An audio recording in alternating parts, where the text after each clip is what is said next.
अच्छा, ये जो जगह थी वो हाथियों को नहलाने धुलाने के लिए नहलाने धुलाने के लिए फोर्ट में जब कोई फंक्शन होते तो हाथियों की बॉडी पे जो श्रृंगार होते थे, हाँ जी, वो यहाँ होते थे। हाथियों के आने जाने का वे उस ओर से था।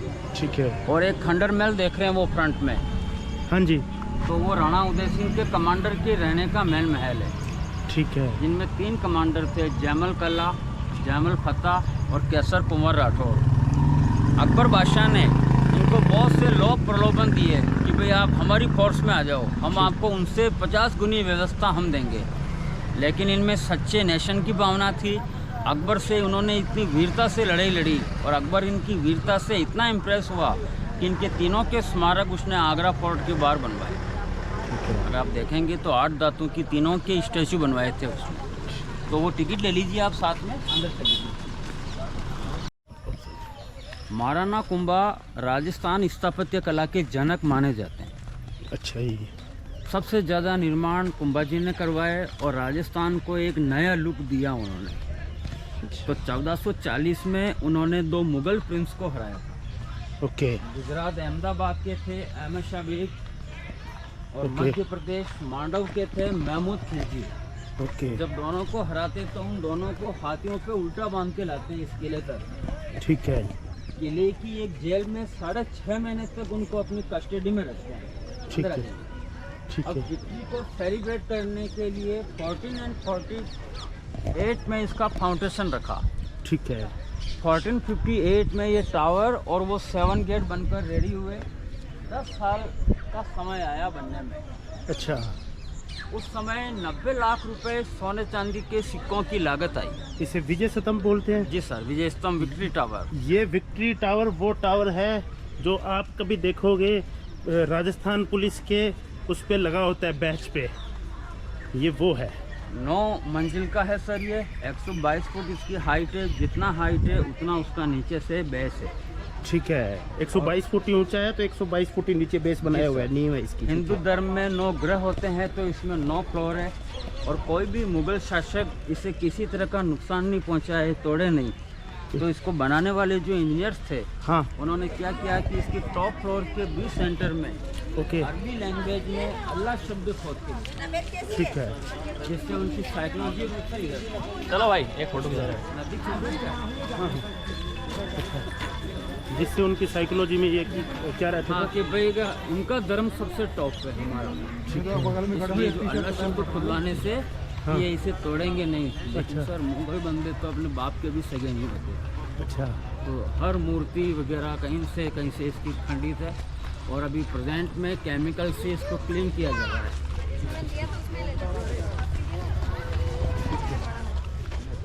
अभी केमिकल से इसे क्लीन कर।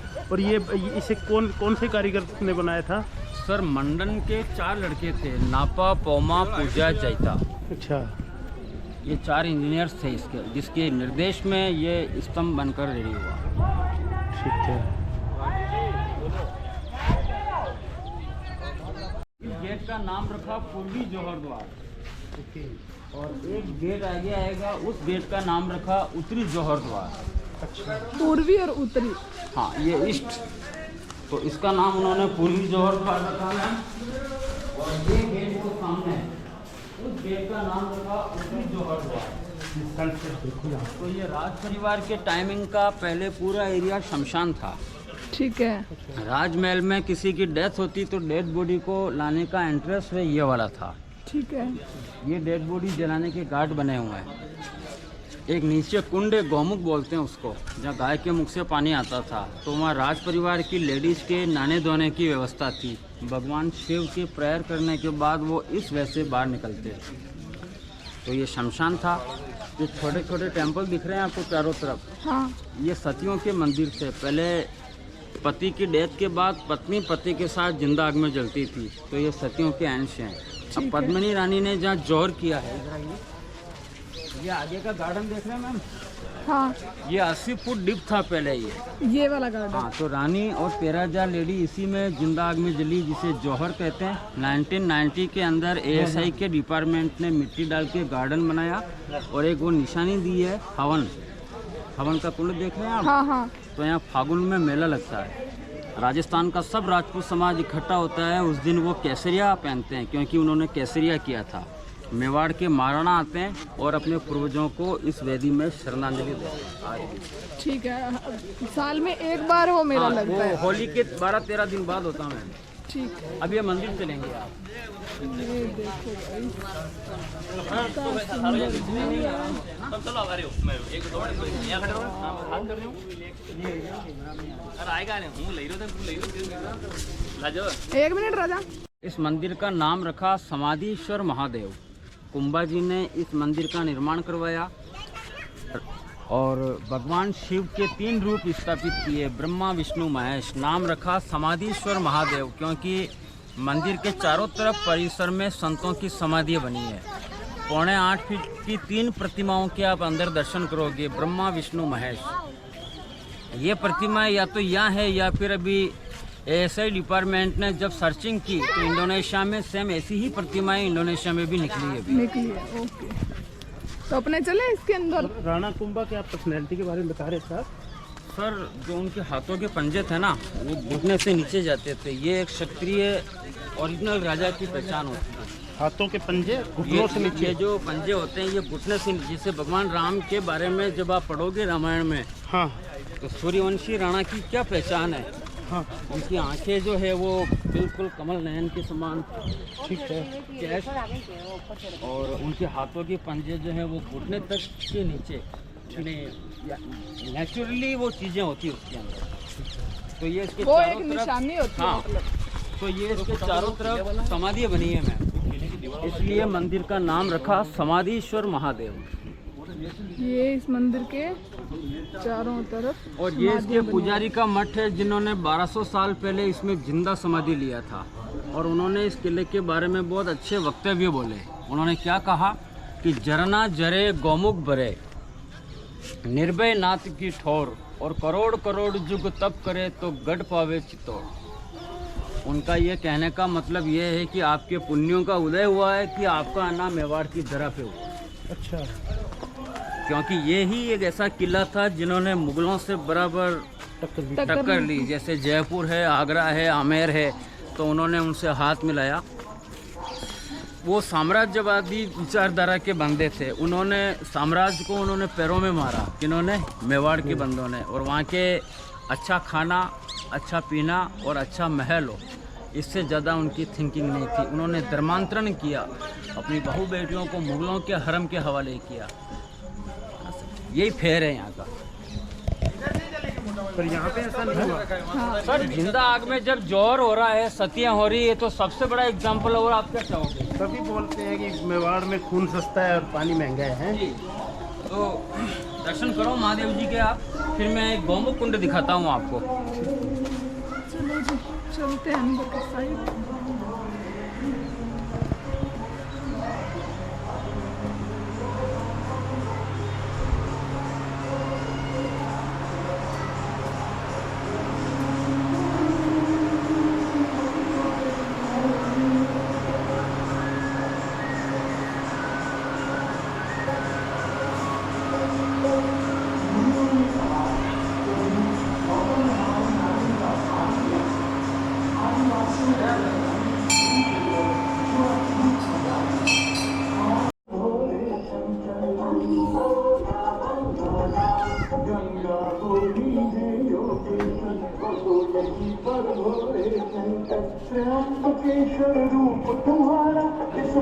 इसे गौमुख कुंड के नाम से जाना जाता है, जहाँ गाय के मुख से पानी आता था।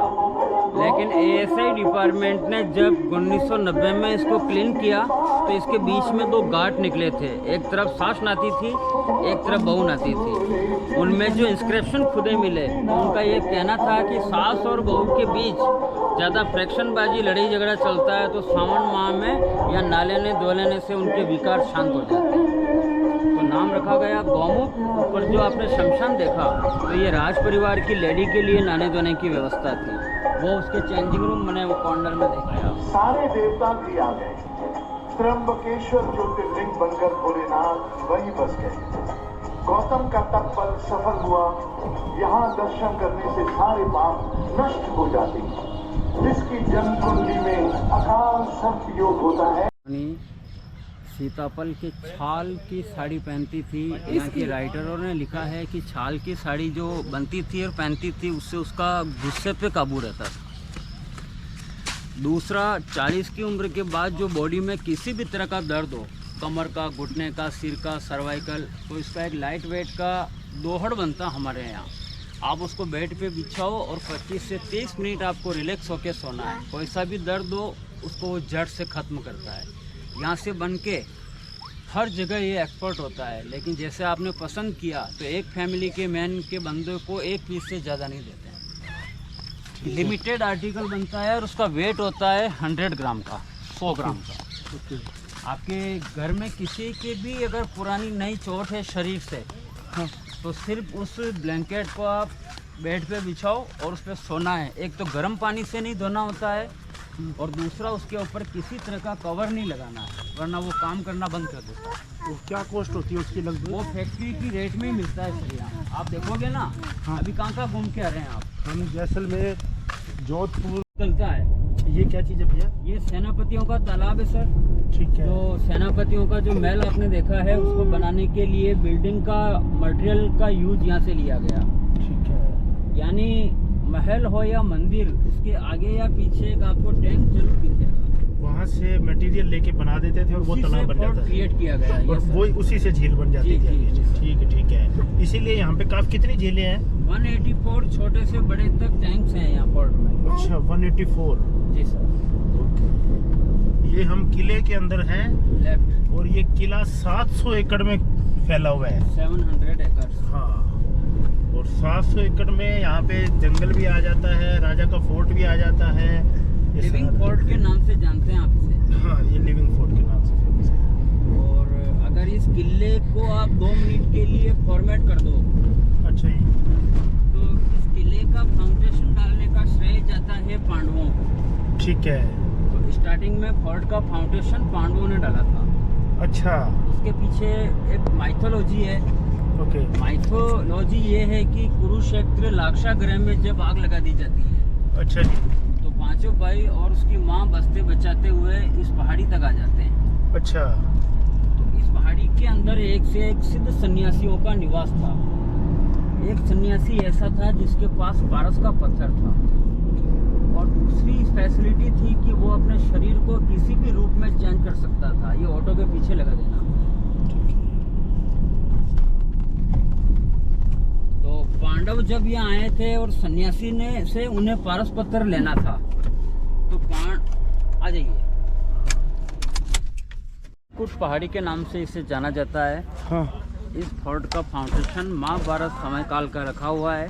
हाँ। उसके पीछे हिस्ट्री ये होती है कि जब 5 गांवों की वो डिमांड करते हैं, ठीक है, तो वो 5 गांव भी नहीं देते उन्हें, और लाक्षागृह का घर देते हैं और उसमें भी आग लगा देते हैं। तो पांचों भाई और उसकी माँ इस पहाड़ी तक आ जाते हैं। ठीक है। तो इस फोर्ट में एक से एक सन्यासी थे, सिद्ध थे। एक सन्यासी के पास पारस पत्थर था। ओके। तो पांडवों को वो पारस पत्थर लेना था। तो सन्यासी का कहना था कि 1 नाइट में अगर इस पहाड़ी के चारों तरफ आप एक दीवार बना दें, परकोटा, ठीक तो है। ये पारस पत्थर आपको मिल जाएगा। ओके। लेकिन मॉर्निंग होने से पहले उस सन्यासी के मन में छल कपट आ जाता है। ठीक है। तो मॉर्निंग होने से पहले वो अपने शरीर को योग की क्रियाओं से मुर्गे के रूप में धारण कर देता है और वो बोल जाता है। तो उसकी माँ को प्यास लगती है, तो वो एक पैर की ठोकर से टैंक बनाता है, हाँ। एक घुटने से टैंक बनाता है, और भीम की राइट हैंड की भुजा पे एक शिवलिंग बंधा रहता था। ठीक है। उन्होंने इसी फोर्ट में उनकी स्थापना करवाई। तो ये महाभारत टाइमिंग काल के अंश माने जाते हैं। यानी फोर्ट का फाउंडेशन डालने का श्रेय पांडवों को जाता है। और ये जो आप गेट देख रहे हैं सामने, इस गेट का नाम रखा सूरज पोल। ओके। सूरज पोल का मतलब होता है दरवाजा। 8वीं से 16वीं शताब्दी तक का जो राज परिवार था वो सिसोदिया सूर्यवंशी। ठीक है। पर डे भगवान सूर्य को अर्घ देने के लिए वो यहाँ आते थे। अगर कभी मानसून डिस्टर्ब हुआ, सूर्य के दर्शन नहीं हुए, तो राजमहल में एक 100 मन सोने का सूर्य रखते थे। हाँ, वो देखा है तय उदयपुर करने में। के बाद वो अंजल ग्रहण करते। आज भी 47.5 किलो गोल्ड का सन उदयपुर सिटी पैलेस में सुरक्षित है। तो पद्मनी को पाने के लिए अलाउद्दीन खिलजी इसी वजह से आया था फर्स्ट टाइम 1303 में। तो फर्स्ट टाइम में और वो जो सामने जो है वो कुंभकर्ण के ये शेप में। कुंभकर्ण हिल है, और इसी की बैक में मेवाड़ के राणा का एक कारखाना बना है सर। ओके, तो कुंभकर्ण पहाड़ी जो है ना सर, जैसे एक ड्रैगन सोया हुआ हो, ठीक है। तो उसके पैरों के सेंटर में एक टावर दिख रहा आपको, जहाँ राणा लोग आखेट किया करते थे वहाँ से। अच्छा, और ये मेवाड़ के राणा का कारखाना बना है, जहाँ यहाँ की आयुर्वेदिक रजाई और लकड़ी की जो साड़ी बनाते हैं ना, ये पिंक कलर का। ठीक है, तो वो जो आप- पिंक कलर का, Yes, पिंक, sir। ठीक है। और ये भैया आगे मैं जो बेल मेणा गाडोला लोहार की ये कॉलोनियाँ बनी है सर, यहीं पे वो रहते हैं। यहाँ आपको कोई भीख मांगने वाला बंदा नहीं मिलेगा। ठीक है, किसी न किसी वे में हर बंदा कोई न कोई तरह का काम कर ही रहा है। अच्छा, और ये ग्रीन सिटी घोषित कर दिया, अब इसमें आगे तक किसी तरह का कोई नव निर्माण नहीं होगा। इसीलिए ऐसा आया था, फर्स्ट टाइम में हार मिली, वो 23 महीने बाद दोबारा आया और 6.5 महीने तक उसने इस प्रोडक्ट को कवर करके रखा। ठीक है, खाना पीना रसद खत्म होने लगी, तो खिलजी की कंडीशन थी कि रानी का चेहरा देखना है, तो वहाँ उसे चेहरा दिखाया। फिर राणा उसे इसी जगह छोड़ने आते हैं, तो खिलजी राणा को बंदी बना देते। बाकी की हिस्ट्री जो मैंने सुनाई आपको कि 750 डोलियों के अंदर राजपूत सरदारों को ले। अब हम पहुंच गए हैं महाराणा रतन सिंह पैलेस। ये यहाँ पे जो है महारानी जो पद्मिनी थी वो सर्दियों में रहती थी। ये महाराजा रतन सिंह का भवन है, ये देखिए। और उसी के पास ये रत्नेश्वर महादेव का मंदिर है। बंद तो हो गया, लेकिन आप उतर के कुछ करना चाहेंगे? अंदर तो जाने का, हाँ सर, अंदर सेकंड पेज से। हाँ जी, अभी जो आपने देखा था समर पैलेस महारानी का, जब पानी के बीच आपने देखा है, हाँ जी, तो ये उसका विंटर पैलेस था, जहाँ 8 महीने महारानी सर्दियों में रहती थी। और इसकी बिल्डिंग को बनाने के लिए स्पेशल जो मटेरियल यूज में लिया गया, हाँ जी, उड़द की दाल, गुड़, गोबर, चूना, कांच का बुरादा, गोंद, नारियल की जटाएं, कच्चा सूत, बरगद की जड़ें और बेल पत्थर के जो बड़ा फल आता है, अच्छा, उन सबको एक ग्राइंडर में डाल देते और बेल उस नशे में घूमता और उसका जो पेस्ट बनता था, उससे ही इस बिल्डिंग मटेरियल उसमें ये यूज में लिया गया, ताकि ये सर्दी में गर्म, गर्म में ठंडा रहे। ये गोबर से बना हुआ है, बैल के गोबर इसमें बहुत से मटेरियल से, डाले जो गए। बैल को खिलाया जाता था। Yes, sir। उसके बाद में हाँ, जो उसका तो गोबर, हाँ, इसको बनाने के लिए बिल्डिंग मटेरियल का यूज इधर से हुआ, उससे ये पूरा पैलेस का निर्माण हुआ है। और ये राणा रतन सिंह का महल है, जहाँ पद्मिनी और राणा रतन सिंह एक साथ पूजा किया था। ठीक है। तो अभी यहाँ पे होता है हमारा चित्तौड़गढ़ का टूर जो है वो कंप्लीट। अभी मिलते हैं नेक्स्ट वीडियो में। Thanks for your time. और जिसने भी चैनल को लाइक, शेयर और सब्सक्राइब नहीं किया है वो प्लीज़ याद से सब्सक्राइब कर लें। Thank you so much for watching my